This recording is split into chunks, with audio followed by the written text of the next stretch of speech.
part of the process. It's the challenge of we're a very big institution, and we're rotating reps. So a lot of the challenges we face are very different from most of the people in this room because, for example, we have 2 previews and that's it. And that never, that doesn't change. And so people who are used to developing their work in previews, that's not, that doesn't happen. Because of the sort of the forces of scheduling when you have 100 actors who are each one of them might be in 3 different shows. And that's an actual number. That's not a guess or an exaggeration. You have 100 actors. We have 110, between 110 and 120, and about 70 of them are the same from year to year. And then there are people who come in because the needs of the plays change and stuff like that.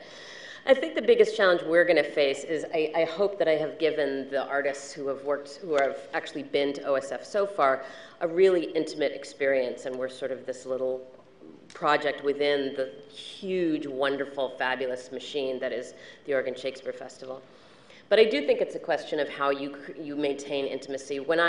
Because one of the challenges also with this project is we are not going to be able to produce all 37 of these plays within a timely fashion, simply because there's so many. And so there was a real ethical question, like, well, maybe we shouldn't commission this many. But then it's like, well, we're actually trying to tell a story of the United States. So can you really do that with 10 people? I don't think you can. So, sort of walking that thin line was very difficult, and we decided to just go for it. What it requires then is that we develop artistic relationships with other theaters so that none of these plays that we are incredibly invested in sort of fall because, number one, we encourage large cast plays or large-ish cast plays. So a lot of theaters won't even look at them. But then, in theory, we might be managing up to 37 collaborations, not only with playwrights, but with other theaters. And then you really start to think that you're going to go mad. And I don't, especially when you're trying to create common vocabulary. The goal is to make it all very playwright-centered.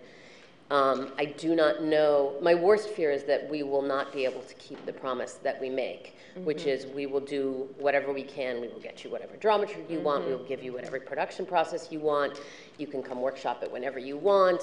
So we'll see. I mean, but, and sometimes, I often wake up in the middle of the night thinking, Jesus, I'm going to fuck this whole thing up. But so far we haven't. I mean, and you might ask the other artists who are involved whether we have or not, because they may disagree with my perspective. But, at every moment where you think, well, this is ridiculous, then you go into the question of, you have to be audacious. And we are going to screw it up. But this is no time for the small. Do you know what I mean? And I would rather die trying to change the world than not. Not that you should die. You will take care of it. I'm gonna let it sit there. Who's got it? Well, I suppose I could say, should I do a microphone or? I'm Polly Carl from Steppenwolf. It's so interesting for me coming from the Playwright Center for so many years where I was pushing the rock uphill with a bunch of artists, and we were, at a place like the Playwright Center, there's a room for a lot more people. And now I'm in a situation, I think, more like Mara describes, which is we have 5 shows. And in Steppenwolf's case, it is very artist-driven, but like who gets in? I mean, there's 43 ensemble members. So if any of them have projects, that 5 shows goes down to like 2 shows that maybe are going to come from outside the ensemble. And then, 400 scripts show up for those 2 slots. And then, it's so strange because you're no longer pushing the rock uphill in one sense. In fact, when you say you work at Steppenwolf, the rock actually just falls right down to the bottom of the hill. It's, people give you money, things happen, it's just kind of bizarre. It's been very bizarre for me. I'm trying to figure out what I'm pushing up against. Not that you should die. You will take care of it. I'm gonna let it sit there. Who's got it? Well, I suppose I could say, should I do a microphone or? I'm Polly Carl from Steppenwolf. It's so interesting for me coming from the Playwright Center for so many years where I was pushing the rock uphill with a bunch of artists, and we were, at a place like the Playwright Center, there's a room for a lot more people. And now I'm in a situation I think more like Mara describes, which is we have 5 shows. And in Steppenwolf's case, it is very artist-driven, but like who gets in? I mean, there's 43 ensemble members, so if any of them have projects, that 5 shows goes down to like 2 shows that maybe are going to come from outside the ensemble, and then 400 scripts show up for those 2 slots, and then, it's so strange because you're no longer pushing the rock uphill in one sense. In fact, when you say you work at Steppenwolf, the rock actually just falls right down to the bottom of the hill. It's, people give you money, things happen, it's just kind of bizarre. It's been very bizarre for me. I'm trying to figure out what I'm pushing up against. With a certain amount of, I guess, respect for the kind of the danger of it in a way, and really kind of finding a way to be responsible about how to bring artists in. And so there's 2 things that, have come to me in working at Steppenwolf with how do we, attach artists to the institution. One is programs I just walked into, that Ed Sobel is responsible for. One is a commissioning program that's 2 commissions each for playwrights, which Tanya is a part of, which is terrific. So we say, look, we're just going to make a long-term commitment to you. We're not going to do that with very many people, but with 4 people, we can do that honestly and fairly and give you a lot of resources. And I think that's one thing. And then, the other thing I started to have to do at Steppenwolf was to actually be honest with people. And I thought at first that it was so weird. I thought, well, people are going to hate me. I'm just going to be honest with them. And so I would say things like, your play's never going to get done here. It's a 1-person show. We don't do 1-person shows. I don't even have to read it. Let me tell you how we work. Or artists would come in and sit down and I'd say, let me tell you the truth of Steppenwolf. Let me tell you how the ensemble works. And really, that's not something that people generally do, is just sort of talk honestly. And I would send these emails where I was like, okay, I'd read a play, and I'd think, I don't have time to sit with this artist and talk to them. That feels terrible. And I'd send an email to the artist and say, we're never going to do this play. Here's what I liked about it. Here's other places you might think about. And I'd get and then I wouldn't hear anything, and I think, oh, I hate giving dramaturgical feedback, surprise and instead I get, thank you so much for responding to me. And so I just think it's not that hard sometimes to make artists feel like a part with just like basic kind of respectful, generous things you can do. Yeah, so, let me ask a question. What's in the way? Oh, did you want to get? Okay. What's in the way of?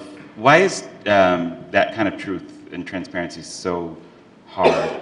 What's in the way of it? What makes it such a challenge? Well, I think one of the aspects of our system in the United States is that resources are overweighted on the side of institutions and not shared equitably with artists. Mm-hmm. We've lost fellowship programs. There are new ones that are emerging, but with the reorganization, we need to know our history with the reorganization of the National Endowment for the Arts and after the Culture Wars, when fellowships vastly disappeared, it made that dichotomy of where resources go even greater. And so the perception by artists that institutions are privileged because they have easily gotten resources, but of course our organizations, our institutions, struggle just as much as the individual artists. And so the relationships aren't there in a strong way. And there's been deception, I think, over time because people are protecting their own turf instead of understanding that we're all on the same side and that the intention is to create artistic work in this country that enriches the cultural life of our communities. And to me, it's a big structural problem that is at the heart of it. I have one other thing, and David, I want to, not to, tout your fellowship program again, but I think it's so critical what you're doing with bringing playwrights in residency. One of the things that happens with institutions is that they, when you decide to work in one, like I do, and you're at the center of it, there are certain things you get, which is money and benefits and, a certain level of stability, but you don't get any time to think about your own work, so you don't get to have a lot of creative time for your own projects. And when you're a freelance artist, a lot of times you do get that, and then you don't get any money and any health insurance. It is like a bizarre trade-off. It's not always the most wonderful thing to have all those things you think you want because you don't get other things. And so I think artists have to kind of own up to the trade-off that they're sort of making by not being in a day job, and we as institutions have to say, and we can do way better to find places for them to live within the institutional resources. And I think what we learn from ARENA with these playwright residencies, I think is going to be really interesting in that regard, how that can work. And I just want to say, we did some bright spots. If there are more that occur to you, please get them to the people who are tweeting, because we want to get them out there. But there are other residency programs that we're learning from as we go, and so we didn't invent it. And I love that it finally kind of got a certain amount of attention, but we were actually learning from other people and building on what others had happened. So there are others, and we need to name them and keep moving forward. Yeah, Jennifer, can you be heard there? Just give it a try. Can I be heard? Yes. Thank you. Actually, I want to, Name. Oh, Jennifer Nelson. I am currently with Ford's Theater, but for most of my fairly long career, I was not at Ford's Theater. I was toiling in the vineyards and pushing a rock up a hill, several. And I want to, if I can, return to your initial question and respond to that. The question was, how do artists find themselves at the edges rather than at the center? And I want to respond from a kind of ethnic perspective, partly because we've covered a bunch of other things and this hasn't been touched on yet.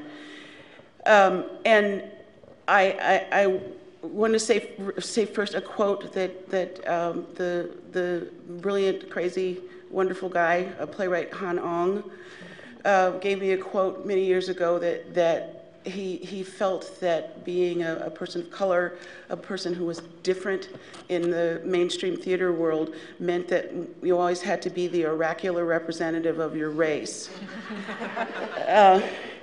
And we laughed about it then, but every day of my career, it becomes more and more true, or I'm reminded of that. And I think it's true probably for, if not all, then many of the other artists of color who work in mainstream theater world, and especially, well, cut the especially. And what that has to do with this conversation for me is how I find myself now working in a very large organization that does beautiful work, and I'm the only person of color on the senior staff. I'm one of a handful of people of color in the organization at all, and I love what we do. I never in a million years would have dreamed myself to be there. But now that I'm there are a lot of things about it that I really quite like. I love the focus on history and the concept of bringing to life a legacy from our history and how, what's happening with that now. And yet I am turned to, and not with any ill will, these are wonderful people, very often to recommend people of color, plays of color, playwrights of color, directors of color, not, as though I'm not there. So I feel like I'm waving a flag, sometimes saying, hello, but I find myself in many situations in which that's true, and I think that I probably speak for more than myself about that. Regardless of what type of theater or what subject matter I'm interested in, people at the table look at me when they want to talk about Black theater. They look at me a little less if they want to talk about theater, of other ethnic groups, but since there's never anybody else of any ethnic groups at the table, they look at me. And when, on the other hand, when we're talking about a production, and I really don't mean this as complaining, because I am really happy after all these years of working in the theater to have a job where I have been